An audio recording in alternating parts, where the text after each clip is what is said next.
কেমন আরে ওকে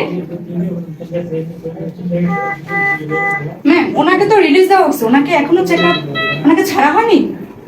আপনাকে রিলিজ দেওয়া হয়েছে, আপনি এখনো মেডিকেলে? আমি যাবো না। কি আপনার কোনো প্রবলেম আছে? আছে। কিসের প্রবলেম? আমি এখান থেকে যাবো না, কেন?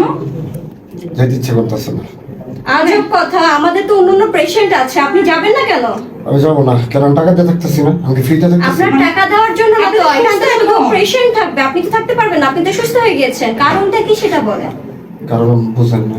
কি কি কারণ বুঝবো? পেশেন্ট থাকতে চাইতেছে এখানে, এটা কি কারণ হতে পারে? মেডিকেল আপনি পুরোপুরি রোগীদের সুস্থ। জায়গা। নার্সের সেবা মনে হয় ভালো লাগছে। আচ্ছা আপনি একজন ডক্টর, আপনি এত কিছু বুঝেন, আপনি এটা বুঝেন না আমার মনটা কি চায়। আপনার মন কি চায়? বুঝাইতেই না।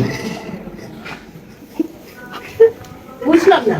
পেশেন্ট এখানে আসে ট্রিটমেন্ট করার জন্য, এখানে সে সুস্থ হওয়ার পরে আমি কি ম্যাম, ওনাকে বুঝবো? মনে হয় পাবনাতে পাঠাতে হবে। ব্যাপারটা এমন। উল্টা উল্টা কথা বলবেন না। আপনি যান আপনার কাছে, এটা দিন। শর্ত আছে একটা কথা, যাইতে পারি একটাই শর্ত, আমি একা যাবো না। কাকে নিয়ে একা যাবেন? যাবে না? ডাক্তার যদি আমার সাথে যায় তাহলে যাইতে পারি, তাছাড়া আমি থেকে যাবো। আস্তাগফিরুল্লাহ, আস্তাগফিরুল্লাহ, আমার মেডিকেলের কাজ, আমি কেন রোগীর পাশে যাব? একটা বছর যে সেবা দিচ্ছে, হ্যাঁ আমার বউ আমার এরকম সেবা দিতে পারেনি। এটা আমাদের রেসপাইট কেয়ার টিমের কাজ।